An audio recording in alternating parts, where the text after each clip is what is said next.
शिवोहम। शिवोहम गुरुदेव। प्रणाम स्वामी जी, आपके श्री प्रणाम गुरुदेव की जय हो। गुरुदेव को प्रणाम। शिवोहम। शिवोहम।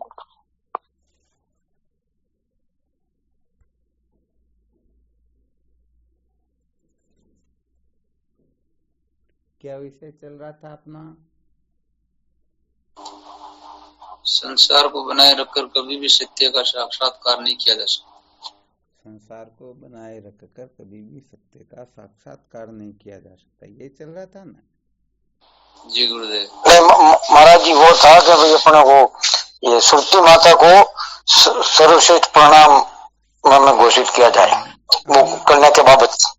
अपना प्रतिदिन का मुख्य विषय यही रहता है कि संसार को बनाए रखकर सत्य का साक्षात्कार नहीं किया जा सकता। अब इसके अंतर्गत फिर विषय चल रहा था श्रुति का परम प्रमाण्य, यही चल रहा था ना? जी गुरुदेव, यही चल। जी गुरुदेव।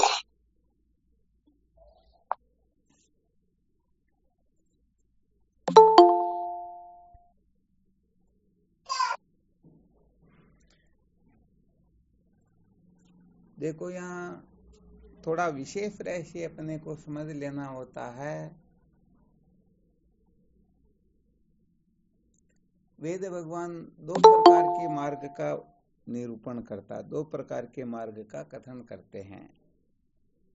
यहाँ पर श्रुति माता परम प्रमाण्य है, उपनिषदि परम प्रमाण है। इसको थोड़ा सिद्ध करने के लिए थोड़ा और घुमा फिरा करके इसके रहस्य पर विचार करते हैं। तो कुल कितने मार्ग बताए? दो मार्ग बताए गए, एक तो कर्म मार्ग और एक ज्ञान मार्ग है। बिल्कुल आ गया समझ में? जी गुरुदेव। अच्छा, यहाँ पर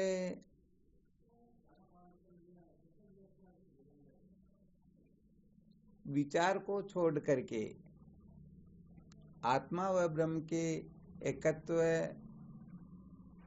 को छोड़ करके, जीव ब्रह्म के अभेद निश्चय को छोड़ करके जितना भी है, जो कुछ भी है, वो सारा का सारा कर्म के अंतर्गत आता है। किसके अंतर्गत आता है? कर्म के अंतर्गत।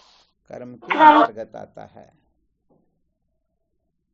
तो ज्ञान में केवल और केवल मात्र ब्रह्मात्मा के ज्ञान आता है। बाकी जितने भी साधन हैं ए टू जेड तक ब्रह्म विद्या को छोड़ करके ये सारे के सारे साधन कर्म के अंतर्गत आते हैं। हाँ, वो चाहे बाह्य कर्म हो चाहे अंतर कर्म हो, परंतु है कर्म ही। उपासना आदि जो है ये मानस कर्म होने से इनको भी हम कर्म के अंतर्गत ही ग्रहण करेंगे। बिल्कुल ठीक है। जी गुरुदेव। अच्छा, यहाँ थोड़ा संकेत और कर देते हैं। अभी जो बताया गया ना दो मार्ग का, कहा ना दो प्रकार के मार्ग होते हैं। जी गुरुदेव। तो यहाँ पर अभी समझो जैसे बालकों को समझाने के लिए कह रहे हैं, ध्यान देना अच्छी तरह से। क्या कह रहे हैं? छोटे बच्चों को, हाँ, छोटे बच्चों को समझाने के लिए कह रहे, वरना वास्तव में बात यह है कि दो मार्ग तब हो सकते हैं। अच्छा, कहीं पर भी प्रतियोगिता जो होती है, वह प्रतियोगिता समान बलशाली होते उनमें होती है, या एक पहलवान और एक छोटा सा बच्चा जो कोई धक्का लगा दे फिर भी नीचे गिर जाए, इन दोनों में प्रतियोगिता समान में होती गुरुदेव। समान में होती है ना। और वेद भगवान का कथन है, तमेव विदित्वाति मृत्युमेति नान्य पंथा विद्यते अयनाय। आत्म तत्व को जान करके ही मृत्यु का अतिक्रमण किया जा सकता है। तो यहाँ पर जब दूसरा मार्ग है ही नहीं, तो फिर यहाँ दो मार्ग का जो कथन करना है वो केवल बालकों को समझाने के लिए, ये समझो एक प्रकार से रोचक उपदेश ही है। इसको यथार्थ मत समझ लेना यथार्थ समझ लेंगे तो हम बहुत बड़े नुकसान में रह जाएंगे। जैसे बच्चे को यदि पिताजी फटकार लगा दे तो दादाजी के पास चला जाता ना, और दादाजी लगा दे तो फिर पिताजी के पास चला जाएगा। परंतु या तो दादाजी से हो या फिर पिताजी से हो, तो अब बताओ किसके पास जाएगा?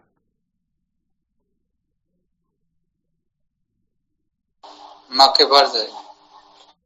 अरे भाई, केवल अकेला ही हो और कोई दूसरा हो ही नहीं। दादाजी के पास। बात समझ में कहां पर आई? अरे जिनके जीवन में केवल मात्र न माँ है न दादाजी है, कोई नहीं, केवल पिता ही है, अब वह किसके पास जाएगा? पिताजी के पास ही जाएगा। चाहे पिताजी मारे डांटे कुछ भी करे, उनको छोड़ के कहीं उनको आश्रय मिलने वाला है क्या? नहीं, नहीं है गुरुदेव। शहर के अंतर्गत अनेक क्लिनिक होते हैं, अनेक डॉक्टर होते हैं, तो यदि एक डॉक्टर पैसे ज्यादा लेता हो, इलाज ठीक नहीं करता हो, कुछ गड़बड़ घोटाला करता हो, तो उसका टिकट थोड़े दूसरे के पास चले जाएंगे ना? जी गुरुदेव। यदि दूसरा भी गड़बड़ करता तो तीसरे के पास, ऐसे करते करते अरे अपने जयपुर में, अजमेर में, भिलवाड़ा में यदि कमी हो जाए तो और भी तो संसार में डॉक्टर है ना, उनकी इतनी परवाह थोड़ी रहेगी? नहीं रहेगी गुरुदेव। हाँ, यहाँ पर समझो संकेत कर देते हैं, जैसे यदि वेश्या से कोई रुष्ट हो जाए, एक तो पतिव्रता से उनका पति रुष्ट हो जाए और एक वेश्या से उनका पति रुष्ट हो जाए, किसके फर्क पड़ेगा? पतिव्रता। वेश्या के तो कुछ भी फर्क पड़ने वाला नहीं है ना। उनके तो कोई दिक्कत नहीं, वो पति रुष्ट हो गया तो दूसरा तैयार, दूसरा हो गया तो चौथा तैयार, 1000 रुष्ट हो गए तो भी बाकी तैयार है। तो ये जो थोड़ा संकेत किया, इसका रहस्य ये है कि यदि हम 2 प्रकार के मार्ग की कल्पना करके चलेंगे, जैसे किसी भी शहर में जाने के लिए अनेक मार्ग हो सकते हैं, ऐसे ही यदि जीवन को सार्थक करने के लिए, अविद्या के बंधन से मुक्त होने के लिए, सत्य के साक्षात्कार के लिए, सदा सदा के लिए कृतार्थ होने के लिए यदि हम 2 मार्गों की कल्पना करेंगे तो एक मार्ग कठिन लगेगा तो दूसरे का चयन कर लेंगे, और दूसरा पहला कठिन लगेगा तो दूसरे का चयन कर लेंगे। भाई कहीं हवाई जहाज में जाने से किराया ज्यादा लगता तो हम स्लीपर में चले जाएंगे, या उसमें भी ज्यादा लगता हो फिर ट्रेन में रिजर्वेशन आदि करवा लेंगे, उसमें भी ज्यादा लगता हो तो फिर लोकल टिकट तो है ही है ना। विकल्प होते या नहीं होते, विचार करना अच्छी तरह से। जी स्वामी जी। यदि हमारी थिंकिंग ऐसी बैठी रहेगी कि सत्य का साक्षात्कार 2 मार्गों के द्वारा हो सकता है, तो सच्ची बात यह है कि वह जीवन में कभी भी स्वप्न में भी सत्य का साक्षात्कार कर नहीं पाएगा, क्योंकि जीव मात्र का स्वभाव होता है जो सरल लगे ना, उनको उनकी वासना के अनुसार लगे उसी का ही चयन किया जाएगा। बाकी दूसरे को देखना भी नहीं चाहेंगे, उसकी ओर उनकी प्रवृत्ति भी नहीं होगी। बिल्कुल क्लियर ना? बिल्कुल क्लियर गुरुदेव। तो यहाँ पर सत्य बात यह है कि ये जो थोड़ा कथन किया जा रहा है, अध्यारोप की कक्षा में किया जा रहा, ये बालकों को समझाने के लिए किया जा रहा। वास्तविकता मत समझ लेना कि कह दिया भाई 2 प्रकार के मार्ग होते हैं। हाँ ठीक है, ये बाकी के जितने भी इतिहास पुराण आदि जो है ना, ये भले 2 किया 4 मार्ग बता सकते हैं, परंतु श्रुति माता का जो निर्णय होता है वही ध्रुव सत्य होता है, उसी को ही प्रमाण कहते हैं। आ गया ना अच्छी तरह से समझ में? हाँ गुरुदेव, मतलब ये इसका आशय ये रहा ना कि सत्य का सिर्फ एक ही मार्ग है, चाहे वो कितना ही कठिन क्यों ना हो। साक्षात्कार केवल और केवल मात्र ज्ञान से ही होता है। ज्ञान के द्वारा ही परमात्मा तत्व कैसा है, किस प्रकार का है, ये रहस्य समझा जा सकता है। इसके सिवाय और कोई मार्ग है ही नहीं, और कोई तरीका है ही नहीं। जैसे स्वप्न से जगे बिना स्वप्न के दुखों का अंत नहीं होता है, ऐसे ही बिना सत्य का साक्षात्कार किए, बिना ब्रह्म विद्या को महत्व दिए, कल्प कल्पांतर तक कोई कुछ भी क्यों न करता रहे, यहाँ तक कि ईश्वर का ऐश्वर्य प्राप्त क्यों न हो जाए, ईश्वर जैसी क्षमता भी क्यों न प्राप्त कर ले तप आदि साधनों के द्वारा, फिर भी कहने का मतलब वह सत्य के साक्षात्कार से वंचित ही रहेगा। हाँ, थोड़ा संकेत इसलिए किया जा रहा है क्योंकि ये जो विषय चल रहा है श्रुति माता परम प्रमाण्य है, अर्थात केवल और केवल मात्र ज्ञान का ही महत्व बताने जा रहे हैं, और महत्वपूर्ण वस्तु केवल ज्ञान ही है। बाकी सब जो है वो कहने का मतलब प्रयोजन के अनुसार वो उनका ग्रहण भी होता है, उनका त्याग भी होता है। जैसे भोजन करते समय पत्तल जो होती है, पात्र जो होता है, उसको कुछ समय के लिए उपयोग में लेना और फिर उस पत्तल को जेब में रख के थोड़े घूमेंगे।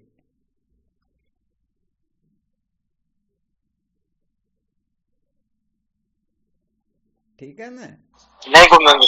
ये स्वामी। तो यहाँ पर वास्तव में मार्ग नहीं होता। बुद्धि की दो प्रकार की निष्ठाएं हो सकती हैं, और दो प्रकार की निष्ठा वाले इस विश्व में, सृष्टि में सदा से चले आ रहे हैं, अनादिकाल से चले आ रहे हैं। तो बुद्धि की निष्ठाओं के हिसाब से मार्ग दो नहीं हो जाते हैं। किसी की निष्ठा कर्म में होती है, किसी की निष्ठा ज्ञान में होती है। तो ये बुद्धि का भेद होता है। किसी को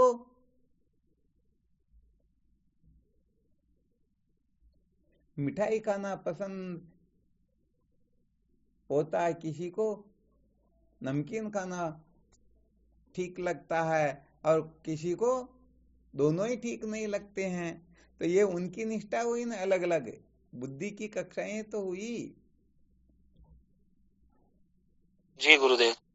तो यहाँ पर ये सदा से कर्म मार्ग और ज्ञान मार्ग, ये दो निष्ठाएं वाले अनादिकाल से इस सृष्टि पर इन सबका अवतरण होता आ रहा है। परंतु यहाँ पर यह नहीं समझ लेना है कि दो प्रकार का मार्ग होता है। तो पहले संकेत किया था, यदि ज्ञान की बराबरी का कर्म में सामर्थ्य होता, क्योंकि जब दो प्रतिद्वंदी लड़ते हैं तो उनमें एक जीतता दूसरा हार जाता है, तो समान बलशाली होते हैं ना। जी गुरुदेव। तो यहाँ पर ज्ञान के जैसा काम यदि वह भी करके दिखा दे, तब तो दो मार्ग बिल्कुल सिद्ध हो जाएंगे। परंतु ज्ञान जो कर सकता है, कर्म उसके द्वारा वैसा होता ही नहीं। इसलिए कर्म और ज्ञान में रात और दिन के समान अंतर होता है। कर्म जो है देह अभिमान से होता है, और ज्ञान जो होता है देहाभिमान की निवृत्ति होने पर होता है। इनके हेतु स्वरूप फल, पहले इनके ऊपर खूब विचार किया जा चुका, शायद आप लोगों को ध्यान हो तो। कर्म व ज्ञान के हेतु क्या है, इनका स्वरूप क्या है, इनका फल क्या है, कर्म में किसकी आवश्यकता होती है, इन सबके ऊपर मंथन विचार किया ना पहले। किसी को ध्यान में हो तो, यदि कोई नोट्स बनाए हुए हो तो उनको थोड़ा और अच्छी तरह से अवलोकन करके देख लेना। बिल्कुल क्लियर? जी गुरुदेव। अब यहाँ पर दो प्रकार के मार्ग बताए गए हैं। तो कर्म के द्वारा क्या होता है, ज्ञान के द्वारा क्या होता, थोड़ा ये अपने को समझ लेना है। देखो, बहुत अच्छी तरह से इस रहस्य को ध्यान देना, बहुत अच्छी तरह से समझने की कोशिश करना, फिर हम निर्णय ले पाएंगे कि हम कर्म के अधिकारी हैं या ज्ञान के अधिकारी हैं।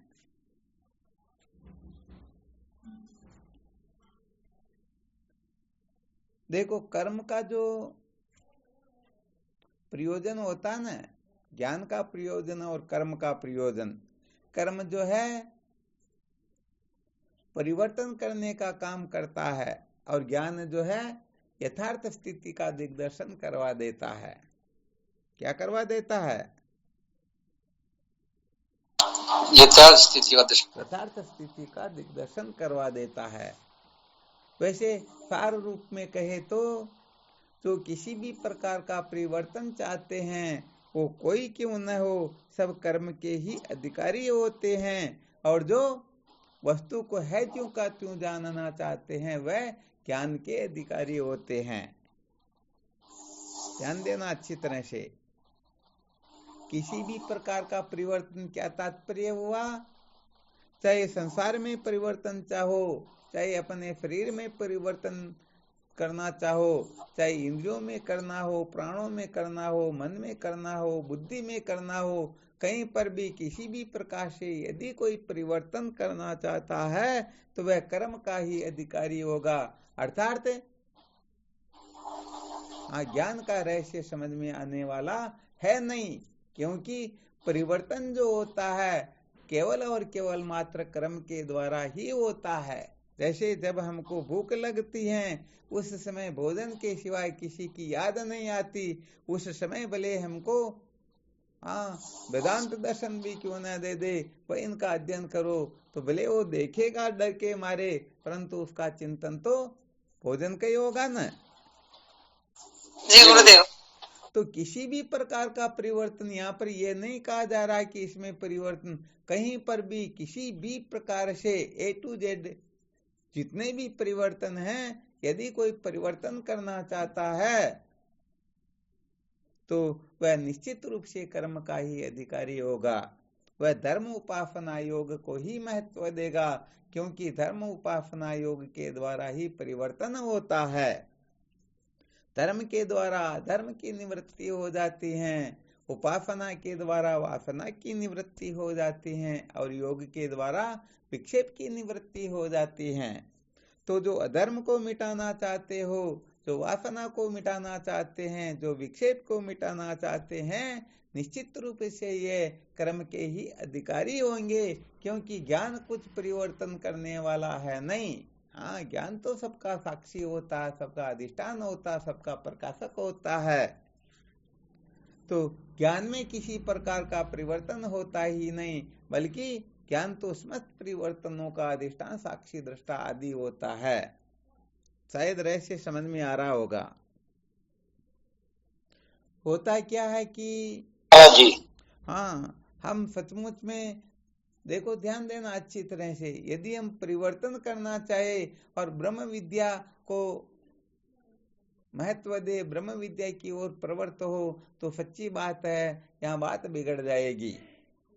उड़िया बाबा जी महाराज, उनके पास में जब कोई साधक जाते ना, तो जो वेदांत के साधक जाते उनको वेदांत की चर्चा सुनाते थे, और जो भक्त कोटि के जाते उनको भक्ति की चर्चाएं सुनाया करते थे।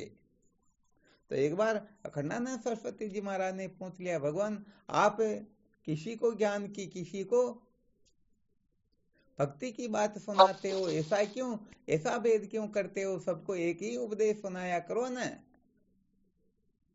तो उड़िया बाबा जी महाराज कहा करते थे, अरे जो जिनको ज्ञान का उपदेश करते हैं ना, अरे भाई इनका अंतिम जन्म है, ये किनारे पर पहुंच गए हैं, अब ये सदा सदा के लिए अपने स्वरूप में प्रतिष्ठित होने के लिए इनकी तैयारी पूर्ण रूप से है। इनको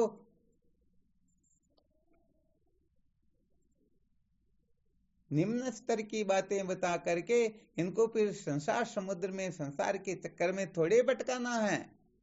अब इनको तो केवल मात्र ब्रह्म विद्या ही चाहिए, ये सत्य के साक्षात्कार के अधिकारी हैं। यदि इनको बाकी की बातें बताएंगे तो कहने का मतलब ये ब्रह्म विचार की ओर प्रवृत्त न हो करके उपासना में ही रत हो जाएंगे। तो धीरे धीरे धीरे इनमें जो विवेकादि साधन उदय हुए हैं, जो जिज्ञासा जागृत हुई है, वो जिज्ञासा ही शांत हो जाएगी, विवेक नष्ट हो जाएगा। हाँ, इतना विवेक अवश्य रहेगा कि संसार में क्या करना, कैसे करना, इससे अधिक कुछ भी रहने वाला है ही नहीं। इसलिए जो वेदांत के साधक है उनको हम ये वेद को पुष्ट करने वाली बातें नहीं सुनाते हैं, और जो वेद में ही रचे पचे हुए हैं, उनको ब्रह्म विद्या का रहस्य इसलिए नहीं बताते, ब्रह्म विद्या की सत्संग इसलिए नहीं सुनाते कि ये इस रहस्य को समझना चाहते ही नहीं, समझ सकते ही नहीं, इनमें ऐसी सामर्थ्य है ही नहीं। इसलिए यदि कोई भक्त आकर के कह देता भगवान मुझे भी कुछ ज्ञान का उपदेश करो, तो बाबा डायरेक्ट कहते थे अरे घटपट की खटपट में पढ़ करके क्या करोगे, जाओ ताली बजाओ, नाच कूद करो, ऐसा करो वैसा करो, तुमको इसी से फायदा मिलेगा। खटपट की खटपट में पढ़ने से कोई प्रयोजन सिद्ध होने वाला। तो हमारे जो महापुरुष हुए हैं उनको अच्छी तरह से पता होता है कि किसके लिए किस उपदेश की आवश्यकता है। वो उनका न कोई शत्रु होता है न कोई मित्र होता है, परंतु योग्यता के अनुसार ही उपदेश दिया जाता है। इसलिए महात्माओं का आग्रह नहीं होता है कि ज्ञान का उपदेश करें या भक्ति का। जो भक्ति के योग्य है उनको वही उपदेश किया जाएगा, जो ज्ञान के योग्य है उनको ब्रह्म विचार की ओर ही प्रवृत्त किया जाएगा। आ रहा समझ में? तो यहाँ पर मूल सूत्र बताया गया है, जो परिवर्तन चाहते हैं। क्या चाहते हैं? परिवर्तन चाहते हो गुरुदेव। हाँ बिल्कुल, बहुत अच्छी तरह से विचार करना। सत्य कहे तो हम ठीक है, बातें तो ब्रह्म विचार की सुनते सुनाते बहुत अच्छी बात है, परंतु अधिकतर देखा जाए तो हम परिवर्तन ही चाहते हैं।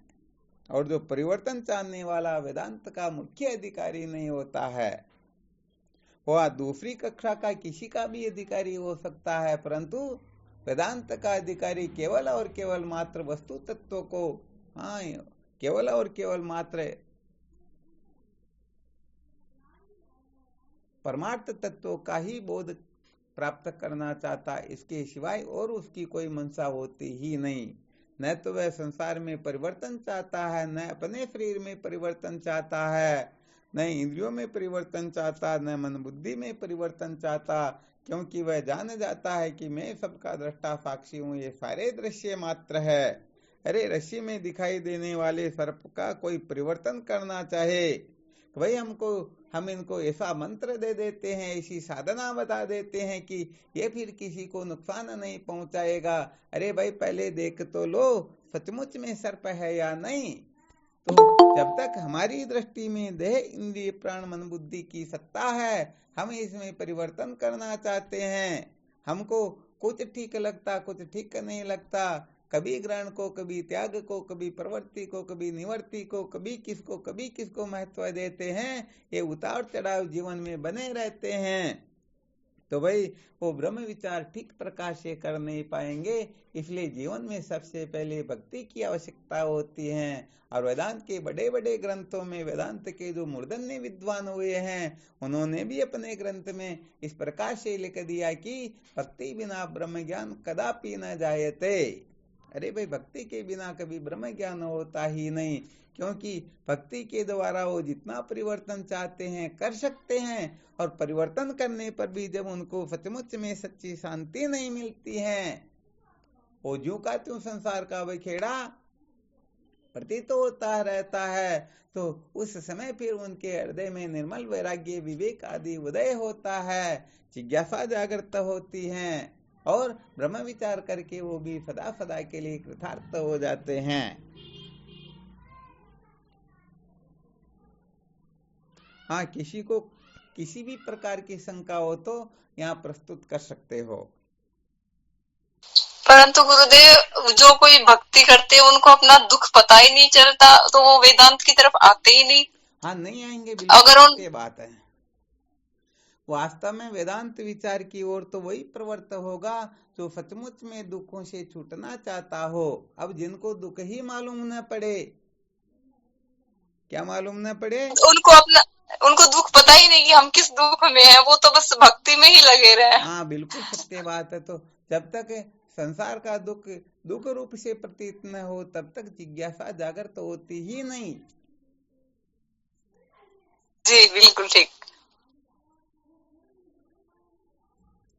गुरुजी सत्संग में ये बताओ जे कि भाई भक्ति करे जी के दो लड़का पैदा हो जाए, ज्ञान और वैराग। हाँ बिल्कुल सत्य बात, बाद में तो होते हैं। इसीलिए बिगर तो कहा भक्ति गया कया पार कि पड़ ली। इसीलिए तो कहा गया कि भक्ति बिना ब्रह्म ज्ञान कदापि न जायते। यहाँ पर जो भक्ति है वो भेद भक्ति नहीं है। यहाँ पर भक्ति का अर्थ होता है स्वस्वरूपानुसंधानम भक्ति वित्ते विधीयते, अपने वास्तविक स्वरूप की खोज करना, इसको कहते हैं भक्ति। सत्य के साक्षात्कार के लिए जब ये प्रवृत्त होता है उस समय विवेकादि साधन जागृत होते हैं। तो विवेक जब उदय होता है तो निश्चित रूप से वैराग्य होता ही होता है। यदि विवेक सच्चा होगा तो वैराग्य और मुमुक्षुता निश्चित रूप से जगेगी, और विवेक सच्चा नहीं है तो स्वप्न में भी न वैराग्य उदय होने वाला है न मुमुक्षुता उदय होने वाली है। सचमुच में जिनको भूख लग रही हो वह चित्र पर बने हुए पकवान की ओर प्रवृत्त होगा, या भले 7 दिन की सूखी रोटी क्यों न हो, पासी अलमारी में रखी हुई है, ताक दराज में रखी हुई है, वह उस ओर प्रवृत्त होगा या चित्र की ओर। हाँ, तो सचमुच में भूख हो तभी तो वो 7 दिन की सूखी रोटी की ओर प्रवृत्त होगा, परंतु चित्र को देखना तक नहीं चाहेगा। और कोई चित्र को देख देख के मजे ले रहा हो तो सचमुच में उसको भूख है क्या? नहीं है, वास्तव में भूख है ही नहीं। तो यहाँ पर जब सचमुच में विवेक उदय हो जाता ना, तो ये विवेक वैराग्य में और मुमुक्षुता में निश्चित रूप से प्रवृत्त हो ही जाता है, अपनी प्रवृत्ति करवा ही देते हैं।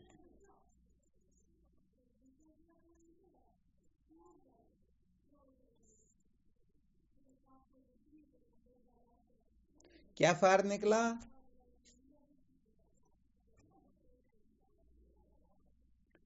कर्म के द्वारा परिवर्तन किया जाता है और ज्ञान के द्वारा वस्तु का साक्षात्कार किया जाता है। अब अपने को निश्चय करना है कि हम परिवर्तन चाहते हैं अथवा सत्य को है ज्यों का त्यों अनुभव करना चाहते हैं। एक तो हम अपने मन बुद्धि का विषय सत्य को बनाना चाहते हैं, अथवा जो सचमुच में सत्य है उस सत्य को हम ठीक ठीक प्रकार से जानना चाहते हैं।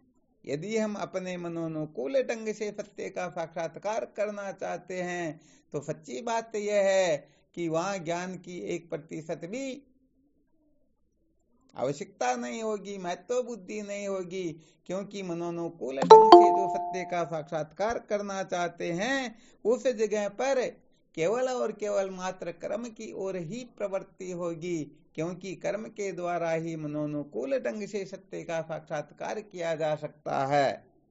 कहने का मतलब सत्य को हम किस प्रकार से बनाना चाहते हैं, एक तो बना करके सत्य का साक्षात्कार करे और एक जो सचमुच में जो सत्य है उसका साक्षात्कार करे। इसमें रात दिन का अंतर होता है, ध्यान देना अच्छी तरह से। जैसे समझो हम अपने मन में एक आकृति बनाते हैं, भगवान राम की बनाते हैं, भगवान कृष्ण की बनाते हैं, शिव आदि की बनाते हैं, तो अपने मन में जैसे संस्कार है वैसी ही तो सकल सूरत बनाएंगे, और जैसी जिनकी भावना होती है उसी प्रकार से क्या होता है,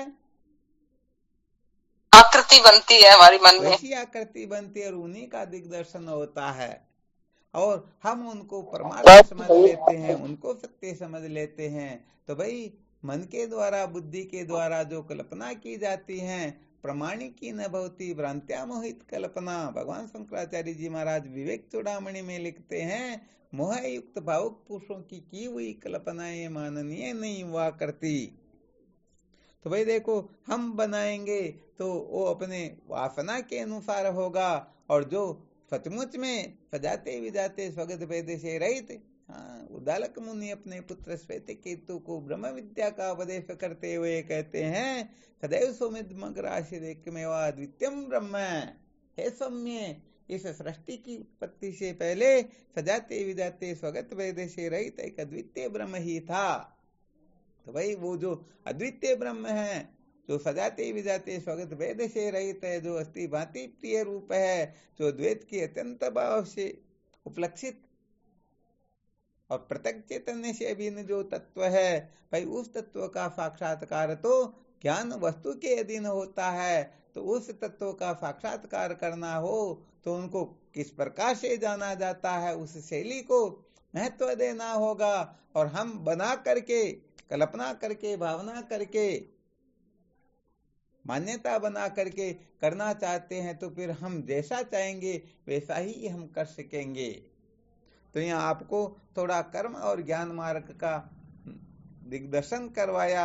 आप अच्छी तरह से एकांत में बैठ करके खूब मंथन करना, खूब विचार करना, खूब चिंतन करना कि हम सचमुच में मनोनुकूल ढंग से सत्य का साक्षात्कार करना चाहते, अर्थात अपनी अक्ल होशियारी लगा करके, अपनी बुद्धि जैसा कहे, अपना मन जैसा कहे, उस प्रकार से हम सत्य का साक्षात्कार करना चाहते हैं, अथवा सत्य संप्रदाय की रीति से जो तत्वबोध करवाया जाता है हम उसको चाहते हैं।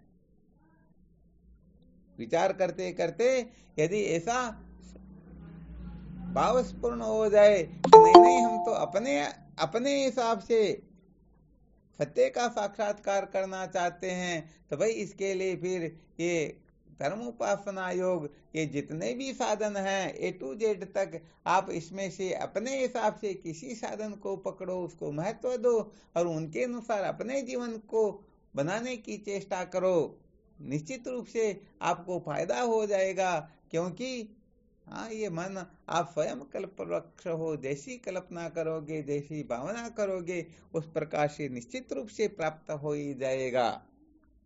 परंतु ये अंदर से आवाज निकल जाए कि नहीं मुझे तो केवल और केवल मात्र श्रुति सम्मत सिद्धांत का ही आश्रय लेना है, श्रुति सम्मत सिद्धांत का ही साक्षात्कार करना है, जो वास्तव में परमार्थ तत्व है उसको ठीक ठीक प्रकार से जानना है। तो फिर वहां पर अणु मात्र भी अपनी अक्ल होशियारी लगाओगे तो सच्ची बात है बहुत बड़े घाटे में रह जाओगे, जीवन व्यर्थ चला जाएगा, अंत में रोने पछताने के सिवाय कुछ भी मिलने वाला नहीं है। थोड़ी मार्मिक बात बताई जा रही क्या कि साधकों को केवल और केवल मात्र ऐसे ही आरती स्तुति करते हुए सुनाए तो ऐसा कोई विशेष नहीं होता है। जिनको जुड़ा रहना जुड़े रहेंगे, जिनको जाना है चले जाएंगे।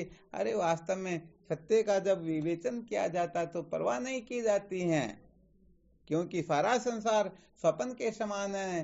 वास्तव में न मिलना होता है न बिछुड़ना होता है। जब तक हम अनात्म प्रपंच को महत्व देते हैं तब तक ही ऐसी भ्रांतियां हुआ करती हैं। तो जब तक सत्य का दिग्दर्शन साधकों को करवाएंगे नहीं तब तक कहने का मतलब वो एक दूसरे के प्रति भोले रह करके वो तो देखेंगे हमारा स्वार्थ सिद्ध हो रहा, वो देखेंगे हमारा भी काम चल रहा है। भाई यहाँ पर काम वाम कुछ नहीं चलाना, सबको बंद करना है। सत्य का साक्षात्कार करना है तो अपनी अक्ल होशियारी तो सचमुच में सदा के लिए निकाल ही देनी है, तब ही जीवन धन्य होगा। वरना तो अनादिकाल से जो होता आ रहा है वो ही होगा, और कुछ होने जाने वाला है क्या? और कुछ आने जाने वाला नहीं है गुरुदेव जी, नहीं मारा। हाँ, तो इसके लिए सचमुच में साधकों को बहुत अच्छी तरह से प्रयत्नशील रहना चाहिए, बहुत अधिक सावधान रहना चाहिए। वास्तव में इसी से जीवन सार्थक होता है, इसी से हम कृतार्थ हो सकते हैं। सचमुच में यही जीवन का सार होता है।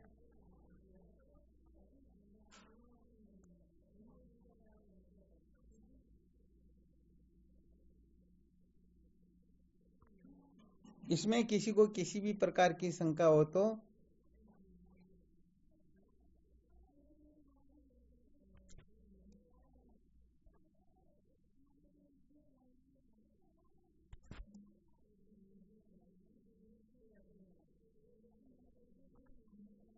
कोई शंका नहीं। महाराज जी जैसे आपने बताया कि भक्ति मार्ग में से, तो स्टार्टिंग में फिर क्या साधु को पहले भक्ति मार्ग ही चुनना पड़ेगा? अरे इसके बिना तो काम चलेगा ही नहीं।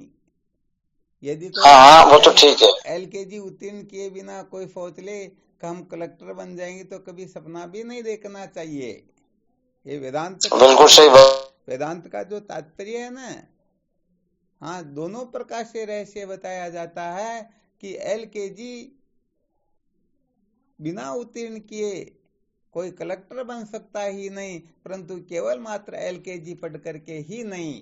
तो यहाँ पर भक्ति के बिना किसी को सत्य का साक्षात्कार होता ही नहीं, परंतु केवल मात्र भक्ति से ही नहीं। हाँ, यदि भक्ति से ही जीवन नहीं तो उसमें महाराज जी वो भक्ति मार्ग से प्रवृत्त होगा तो हो सकता है कि वो उसी में लिप्त रहे, इसकी और आगे बढ़ने की चेष्टा ही नहीं करे। फिर तो नहीं करेंगे तो इस बात को तो आप अच्छी तरह से जानते हैं, हम संसार में सभी जानते हैं इस बात को, तो कि जो स्त्री माँ बन चुकी है आदर उसका होता है, अथवा बहुत कुछ कर लिया फिर भी वो संतान उत्पन्न नहीं कर सकी उसका आदर होता। आप खुद देख लेना, ये तो व्यवहारिक सत्ता में भी तो हम विचार कर सकते हैं ना। अरे भक्ति यदि वो तो ठीक है, बाबान का कोई नहीं करता।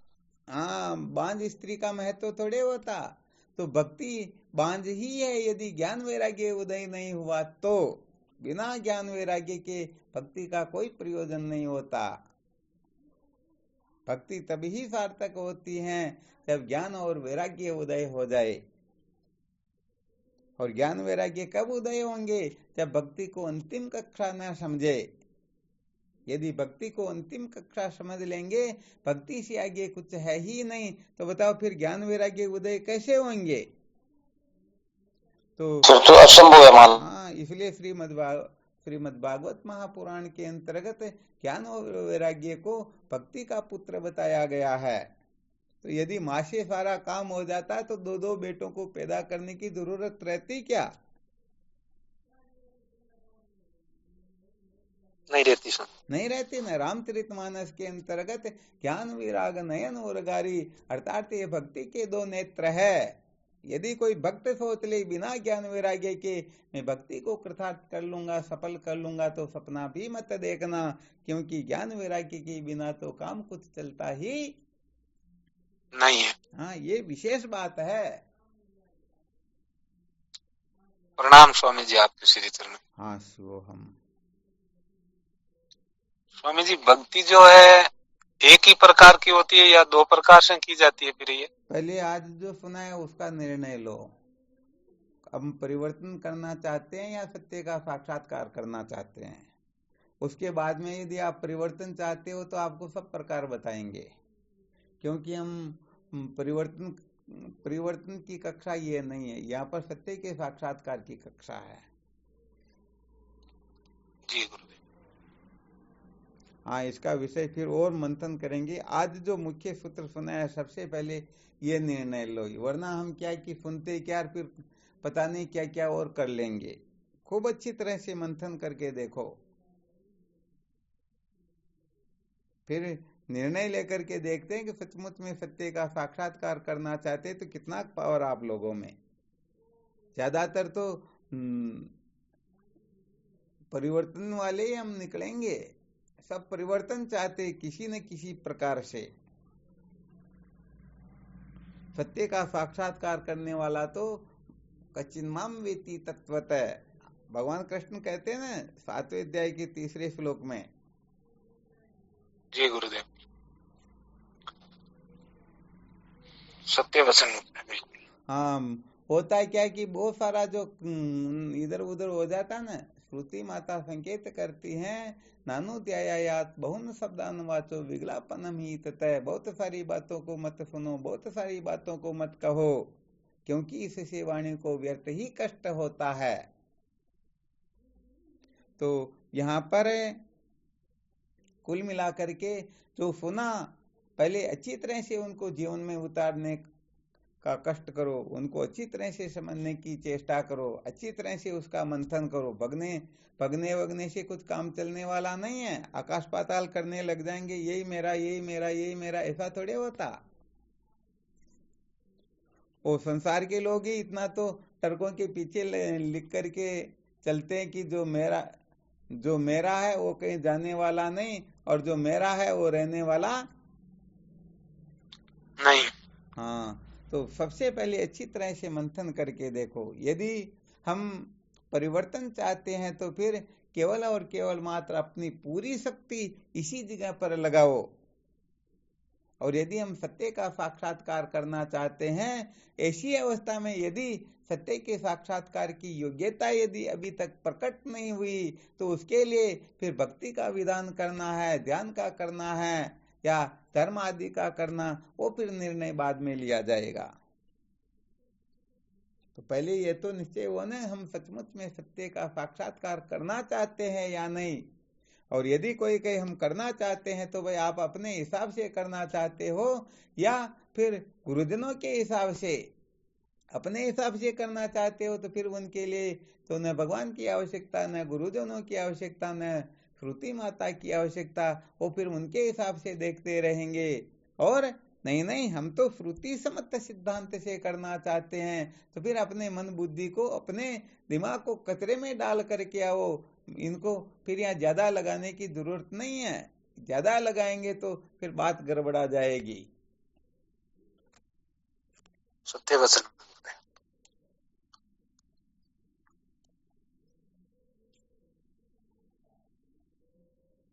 चलो सत्य कहें तो वास्तव में दवा जो कड़वी होती है ना, वही काम करती है। तो आज थोड़ा आपको थोड़ा ठोक करके इसलिए सुनाया कि 2 साल हो गए, परंतु सच्ची बात यह है कि ज्यादा कह दे तो अभी लफड़ा हो जाएगा कि उनका नाम कैसे ले लिया। इसलिए नाम लेने से भी फिर डर लगता है कि किसका सचमुच में विकास हो रहा, इसलिए नाम किसी का नहीं लेंगे। परंतु अभी समझो 2-5% भी मुश्किल से काम चल रहा है।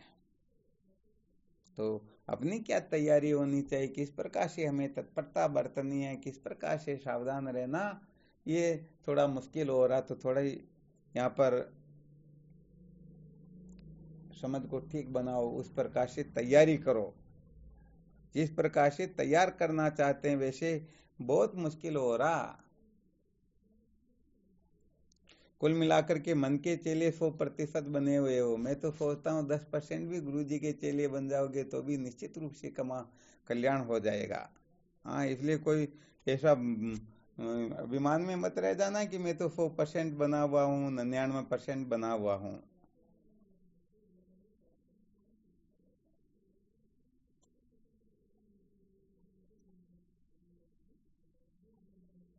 चलो फिर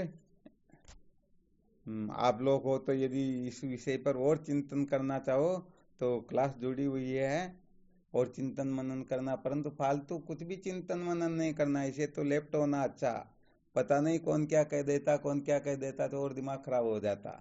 और यदि इसी विषय पर मंथन करना चाहो तो आप सभी साधक जुड़े हुए हो, थोड़ा चिंतन मनन कर लेना, ठीक है ना। शिवोहम। प्रणाम आप जी, श्री चरणों में श्री प्रणाम। कोटि प्रणाम गुरुदेव। चरणों में साष्टांग प्रणाम। प्रणाम शिवोहम।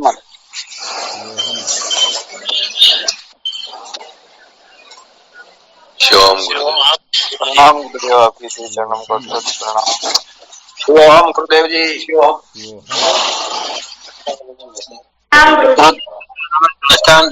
बारंबार प्रणाम। शिवोहम दादा। शिवम गुरुदेव। शिवोहम। गुरुदेव के चरणों में साष्टांग प्रणाम। शिवोहम गुरुदेव। शिवोहम। प्रणाम गुरुदेव, आपके श्री चरणों में प्रणाम, बारंबार प्रणाम।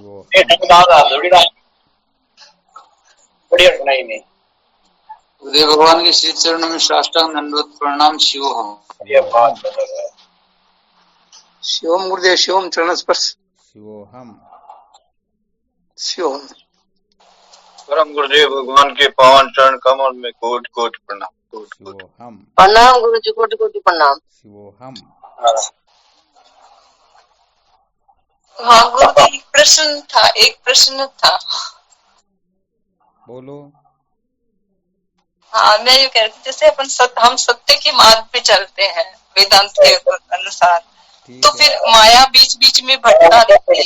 हाँ बिल्कुल, तभी तो होगी, तभी तो हम आगे बढ़ पाएंगे।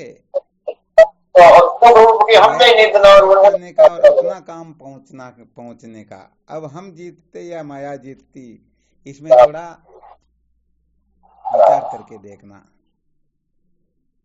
सत्य हाँ, वैसे तो वो चींटी जैसे माया के ऊपर पैर रख करके ही ब्रह्म विचार किया जा सकता है। माया को महत्व दे करके, माया के गुलाम बन करके फिर ब्रह्म विचार नहीं किया जा सकता, क्योंकि ये वेदांत का मार्ग जो है ये त्याग वैराग्य का मार्ग है। यहाँ पर तो सत्य कहें तो जिनको ईश्वर से भी वैराग्य हो जाता ना, ईश्वर के ऐश्वर्य से भी वैराग्य होता है, वो वेदांत विचार करने का अधिकारी होता है।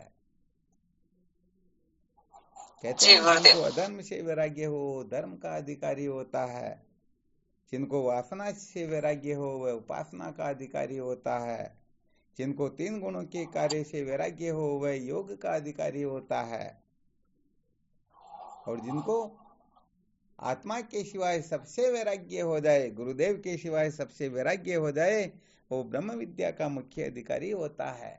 अब इतना पावर किसी में हो तो देख लेना। जी बिल्कुल ठीक। शिवोहम गुरुदेव। हाँ, शिवोहम नमो नारायण।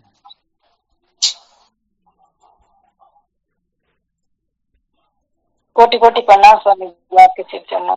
हाँ, शिवोहम। प्रणाम स्वामी जी, आपके शिवोहम। प्रणाम स्वामी जी, शिवोहम। गुरुदेव, आपके श्री चरणों में बारंबार।